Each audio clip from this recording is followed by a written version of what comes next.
wọ́n pè ní Federal Government of Nigeria ó ti di Fulani Government of Nigeria torí pé tẹ́ bá lọ wo gbogbo ìpele gbogbo àwọn tí wọ́n ń ṣàkóso orílẹ̀-èdè tí a wà níbí báyìí lọ́jọ́ òní kìkìdá Fúlàní ni. Tẹ́ bá dé military ìyẹn àwọn sójà Fúlàní ló wà bẹ́ẹ̀. Tẹ́ bá dé ti Nigeria Police Force Fúlàní ni. Tẹ́ bá dé custom Fúlàní ni. Tẹ́ bá dé international airport Fúlàní ni. Tẹ́ bá dé immigration Fúlàní ni. Tẹ́ bá gbogbo ibi tẹ́ bá dé ọmọ Yorùbá ọlọ́dẹ ká ṣe orí burúkú. Ọ̀rọ̀ ti ṣẹlẹ̀ nílẹ̀ Yorùbá tàbá múra tí adúpẹ́ lọ́wọ́ Ọlọ́run wípé àkókò yìí ni ọ̀rọ̀ Yorùbá nation wá múlẹ̀ gidigidi. Adúpẹ́ wípé ó ń rinlẹ̀. Mi ní fẹ́ sọ̀rọ̀ púpọ̀. Ọlọ́run á máa ràn wá lọ́wọ́ gbogbo wa nǹkan tí mo kàn á máa rọrọ ra wa náà ni. Ẹ jẹ́ kí a fọwọ́sowọ́pọ̀. Tẹ́bá wa bí káwọn olóṣèlú bá wa kówó bá wa ẹjọ́ ẹ sọ fún ọ wípé àkókò ti tó àwa Yorùbá a fẹ́ dá dúró. Yorùbá ṣe mọ iye tí a jẹ́ gan ṣá ní gbogbo àgbáńlá ayé tá a wà. Àwa tá a wà ní Nàìjíríà bíbá yìí we are more than 60 million. Tẹ́ bá dé Ghana bẹ́ẹ̀ Ghana ò tó Lagos State wọ́n fún wọn ní independence wọn. Benin Republic ò tó Ìbàdàn wọ́n fún wọn ní independence wọn. Expire ó pọ̀ so many countries bẹ́ẹ̀ tó pọ̀ dáadáa tí wọ́n ti gba òmìnira wọ́n jẹ́ ń dá wọ́n dẹ̀ ń ṣe dáadáa ayé wọ́n dẹ̀ ń dá nǹkan jẹ́ ń dùn. Tẹ́ bá dé Europe ọ̀pọ̀lọpọ̀ wọn ò tiẹ̀ wọ èmi ò wọ 10 million. Ẹ lọ sí Dubai bẹ́ẹ̀ ọmọ orílẹ̀-èdè Dubai tó wà bẹ́ẹ̀ wọn ò ju 1 million lọ. Àwọn ará ìgboro àwọn àjòjì àwọn ni wọ́n kóra pọ̀ ló fi pé bíi 10 million. Tẹ́ bá dé Dubai wọ́n ti ń compete láti jẹ́ the best in the world now. Ṣé wá ní gbogbo ọrọ̀ ajé tí wọ́n ń pè ní orílẹ̀-èdè Nàìjíríà ilẹ̀ Yorùbá ló mà ní ẹ̀yin lẹ ní ìyàlá ní nílé Ifẹ̀ rí ẹ̀yìn ó ní oyè góòtù tó wà nílẹ̀ Yorùbá nílé Ifẹ̀.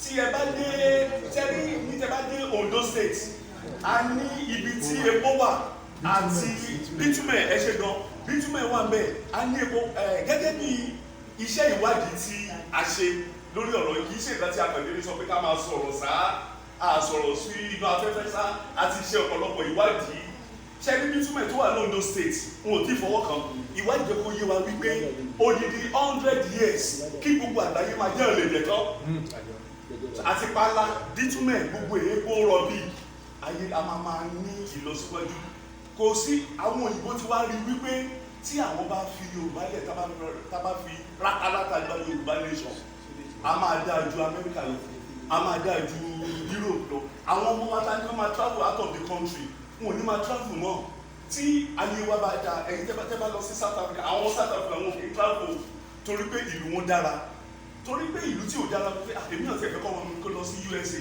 tẹ́ bá dé Canada ẹ̀ mọ bí òtútù yẹn ṣe tó ẹ̀yin ẹ̀ open fún yín kẹ́ check percentage coldness wọn bẹ̀ ẹ̀ lè dúró ní wọ́n ní àní ọ̀pọ̀lọpọ̀ ọmọ Nàìjíríà máa ń ní bọ̀ nítorí pé àti jẹ àti mu ló fa sábàbí tí àwọn èèyàn ṣe ń travel ìlú yẹn ò rọgbọ rárá wọ́n máa tax wọn bàjẹ́ ni tax wọn làwọn sọ nígbà àṣọ tax pọ̀ ìyẹn ló wá fa sábàbí wípé tí ní kété tí gbogbo wa tí a bá ẹ̀jẹ̀ kí n sọ ní èdè fẹ̀ ká bá sọ ọwọ́ rẹ̀ papọ̀ ká rí wípé orílẹ̀-èdè Yorùbá lè ṣe rí alẹ́ rí gbà ká gbé ìran olóṣèlú kan lábẹ́ èlò náà bí fi fún ẹ̀ka 1000 2000 ẹ̀ńtà ọjọ́ ayé yín nìyẹn 2000 3000 ọjọ́ ayé yín lẹ́ńtà ní kété tó bá ti gba 2000 yẹn lọ́wọ́ wọn ẹ̀ tún padà rí wọn títí láíláí bọ̀ ṣe rí eléyìí tí a bá jọ pé bíríkótó kájọ pé bíríkótó kájọ gbé ìkòkò ọbẹ̀ ilẹ̀ Yorùbá kaná ìyá ẹ̀ náà lájọ máa jẹ papọ̀ ṣe rí ẹ̀yin ìyá rí ẹ̀yìn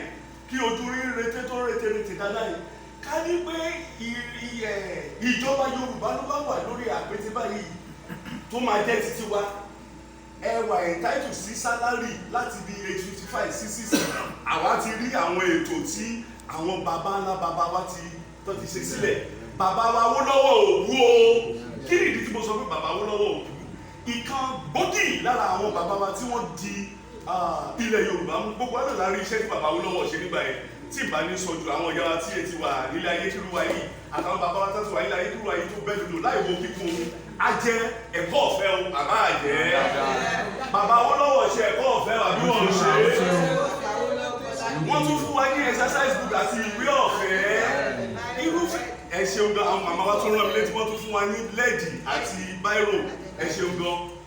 ṣe rí àwọn bàbá wa tí wọ́n ṣiṣẹ́ tí wọ́n jẹ́ right hand ọ̀túnba lẹ́gbẹ̀ẹ́ bàbá wa Awólọ́wọ̀, wọn ò tí ì kú orúkọ wọn ní Professor Banji Akíntóyè.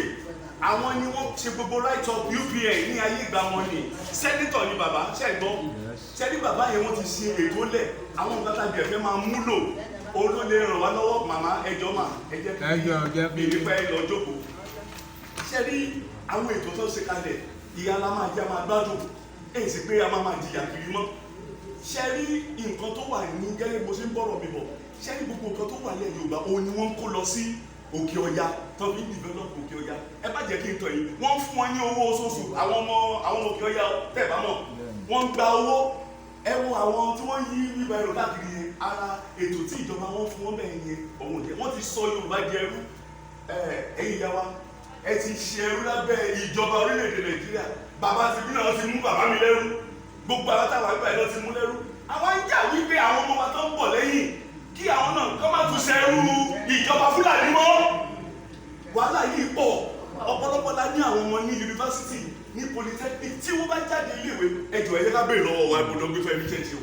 Kò sí o, ẹ̀kọ́ ọ̀pọ̀lọpọ̀ àwọn gáàbì tí wọ́n tún ọ̀kadà káàkiri sí, mo máa bá sẹ́kẹ̀tì mi sọ̀rọ̀ lẹ́kọ̀ọ̀kan, àtijọ́ sọ̀rọ̀ traveling out of the country nígbà kan, àwọn òwò pé àjọ máa ń sọ̀rọ̀ lẹ́kọ̀ọ̀kan.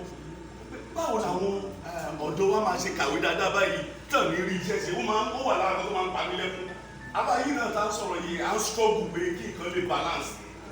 Ẹ tún wọ́n ń sìn, ẹ wọ́n ìjọba tá a ní, wọ́n fi owó lé epo kò sí percentage. Kí ni reason? Kí ni ìdí pàtàkì tí ẹ ṣe fi owó lé epo kò yé wa? Ẹ wá wo ẹ jẹ́ ká múra dáadáa. Ṣé ní railway line tí wọ́n ṣe lọ ẹ tó fẹ́ lọ sí Jámìjẹ́? Ọ̀ràn ti bá Yorùbá tàbá ti kó ara wa kúrò. Ẹ dàbọ̀ mú mi bẹ gbogbo lé. Kí mo ṣe ń bá yín sọ̀rọ̀ yìí, ẹ dàbọ̀. Ẹ jẹ́ ká máa tán ọ̀rọ̀ yìí káàkiri gbogbo lẹ agboléria ìrọmọríà. Ẹ jẹ́ ká fọwọ́sowọ́pọ̀ ká ṣe kí ni kí á jẹ́ kí ilẹ̀ Yorùbá kó dúró. Ẹ má jẹ́ ká fún àwọn olóṣèlú mọ́ ní ààyè. Tó bá wá fún yín lówó lẹ́kẹ́ wá rẹ́gísítà, ẹ má rẹ́gísítà sí pátì APC tàbí PDP tàbí UNPP. Ẹnu mi gbà á lè ṣe ọmọ alẹ́ Yorùbá. Ọmọọba ní adẹ̀gbúdọ̀ sọ̀rọ̀ kó ṣe kí ni kó yanrantí. Àwọn ọba ti tì wá lẹ́yìn, kí wá ló wá fẹ́ ṣe àwọn báyìí táwa ní support Yorùbá nation. Bàbá wa Ọ̀nìrìṣà náà wà lẹ́yìn wa. Wọ́n lè máa dọ́gbọ́n ṣe é, wọ́n wà pẹ̀lú wa torí pé àwọn tó gbé ètò ìjọ wọn ti sọ pé ọba tó bá mọ̀ pé àwọn ò support Yorùbá nation kan sọ̀rọ̀ sókè. So ti yẹ àwọn tó jẹ̀ wá jẹ́ ọba ìka nílẹ̀ Yorùbá, wọ́n ti sọ pé àwọn ò sí lára Yorùbá nation. Bí irú gbogbo wa náà ló yẹ, kì í ṣe nǹkan tí a lè máa gbé sábà mọ́. Olúwo wà lára wọn, Olúwo wà lára àwọn ọba kátàkátà. Ìran ọmọ aládé wọn kì í wé kíni, wọn kì í wé láwà ní ọmọ aládé ni wá. Nítorí náà kọ́ irúfẹ́ àwọn ọba wọ̀nyẹn àgbé ọ̀rọ̀ wọn sẹ́gbẹ̀ẹ́ kan. Nípa orí ọ̀fẹ́ Ọlọ́run, àwọn ọba yòókù náà wọ́n support kí kíní kò ṣeé ṣe. Torí tí àkókò ìbá fi kọjá lọ, tàbá fi ṣe ẹwọ tí a máa fẹ́ Fúlàní sọ̀rọ̀ láti gbogbo ilẹ̀ Yorùbá. Kí ni ète wọn tí wọ́n fi sọ̀rọ̀ láti ilẹ̀ Yorùbá? Wọ́n ṣe tán láti máa pa everybody ní kọ̀ọ̀kan nínú ilé. Ìyẹn ní bí kí a lọ dúró dédé. Ẹ̀yin yàrá ìgbẹ́ bá máa sọ̀rọ̀ yàrá yẹn lásán yàrá dáadáa. Ẹ̀yin bàbá ẹ̀ lásán bá tẹ̀ irú ọ̀dà sẹ́ni pípọ̀ ẹ̀ apá ọ̀nìkọ̀lì ni ẹ mọ̀ ìjẹ́ tó bá sọ pé Ọlọ́run jẹ́ ká lóko àti rókun. Ọlọ́run àdá bá ti ṣe ká lóko àti àdá bá ṣe ní ìgbìmọ̀ tó wọ́n ti ṣe ẹ̀ lọ gbogbo ní ṣẹ́ni ibi tá a bá dé yìí àyọ̀ ọ̀rọ̀ sọmọ́. A wá sí láti Èkó láti gbogbo ilẹ̀ Yorùbá láti wá sí láwa ṣe meeting ní campus pẹ̀lú adarí gbogbo aṣíwájú ilẹ̀ Yorùbá. Mo wà ń bẹ̀, mo sọ̀rọ̀ níwájú ààfin lọ́jọ́ yẹn náà. Àdìgbò wa wò pé báwo mo ṣe wá máa ní ilé tí mi lè bá gbogbo ilé wa sọ̀rọ̀ pé Yorùbá nation ló lè gbà wálẹ̀. Àwọn nǹkan tó lè já mèremère tó ti là kalẹ̀ máa sọ fún wa kó tó dúró mi lọ jókòó. Náà ọ̀nà mẹ́ta gbòógì la lè fi lè rí orílẹ̀-èdè Yorùbá nation gbà. Ọ̀nà àkọ́kọ́ ni wípé ọ̀nà àkọ́kọ́ àti ọ̀nà kejì kò lè ṣe wá ní àǹfààní. Ọ̀nà kẹta yìí ló lè ṣe wá ní àǹfààní. Ọ̀nà àkọ́kọ́ yẹn tí bá tó ṣẹ́jú ẹ máa fi ọkàn bá mi lọ. Ọ̀nà àkọ́kọ́ ni pé a máa já ogun, gbogbo a máa gbé ìbọn lọ́wọ́ wa dìbà tẹ, ẹni máa bọ́ àpò ẹni máa yà yé. Ṣùgbọ́n àwa wò pé ìran àwa ọmọ aládé àbí jagun bí ẹrú. So àwa wò pé ìyẹn ò lè pè wá àfẹ́ kú oró, àgbéyẹsẹ̀gbẹ̀ ànílùú. èkejì ni pé a fẹ́ lo àwọn senators wa tó wà lókè now gbogbo senators tí ó jẹ́ ti ọmọ Yorùbá ilẹ̀ káàrọ̀ oòjíire àjù 24 lọ tábà ní ká lo ìyẹn gbogbo àwọn senators tó dẹ̀ wà ní òkè tó wà l'Àbújá wọ́n jẹ́ 104 tí a bá sọ pé 24 versus 104 ó máa separate àwọn yòókù wọn ní dìbò so à ní schedule first hearing so ìyẹn ò lè ṣe wá ní àǹfààní àwọn wo ẹlẹ́ẹ̀kẹta yẹn Olúwa máa ṣe wá láǹfààní tó ṣe pé apá ẹnikẹ́ni ò ká wá láti sọ pé ká má lọ orílẹ̀-èdè náà tó ń pè ní UN àjọ UN wọ́n tún pè ní UNPO kí ni full abbreviation of UNPO ní wípé Unrepresented Nation People's Organization ìyẹn ni pé àwọn ìlú tí wọ́n wà represented because àwọn represented ìyà ń jẹ Yorùbá o ráìsì ẹ̀wọ̀n bó ṣe ń ṣe wá nípa ọ̀rọ̀ ráìsì gbogbo àná là ń gbọ́ now ṣe nípa UNPO yìí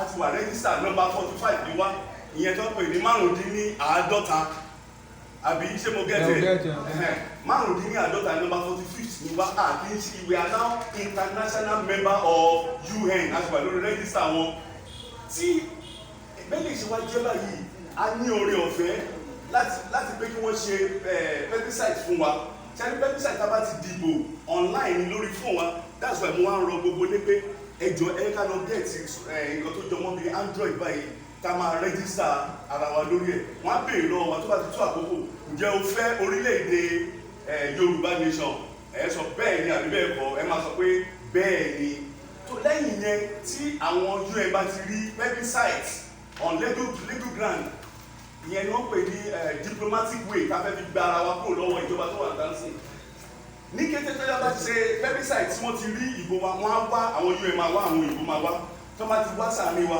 wọ́n á wá bá ìjọba orílẹ̀-èdè Nàìjíríà àwọn Yorùbá sọ pé àwọn fẹ́ lọ o now àwọn fẹ́ lọ yẹn á wá dìbò ìbò wa wá dì í tá a bá ti dìbò àwọn tó bá sọ pé yes a fẹ́ kúrò ní oko ẹrú Nàìjíríà pé a fẹ́ dá dúró ká lè máa dá ìjọba ara wa ṣe tí wọ́n wá tí tábà tí wá dìbò yìí tí ìbò yẹn pọ̀ dáadáa kò sí ìjọba àkọ́kọ́ lè dá wa dúró mọ́ ìyẹn ló wá ń ba àwọn ìjọba tó wà ń ta lẹ́rù ẹ mọ̀ pé àjàpọ̀ ẹ wọ́n ṣe pẹ̀lú wọn ní east ẹ pé kò sí nǹkan tó jọ mọ́ gìrìgìrì nílẹ̀ Yorùbá bíbá yìí àbáṣe agitate ń bíbá bẹ́ẹ̀ náà làwọn Ìgbò náà agitate ṣùgbọ́n àwa máa ń fi làákàyè ṣe gbogbo ní tiwa ò tí ì jẹ́ kó máa hot bẹ́ẹ̀ nípa orí ọ̀fẹ́ Ọlọ́run a máa kúrò ní orílẹ̀-èdè Nàìjíríà sẹ́yìn àti tẹsẹ̀ bọ́ ilé yìí èèyàn ti ẹsẹ̀ bọ́ omi kó tó wá máa pariwo òtútù nítorí náà kọ́ ẹnu wa rọ gbogbo lé kò sí ẹni kan tàbí méjì tí kò ní ọ̀nà kan nípa ọ̀rọ̀ olóṣèlú dé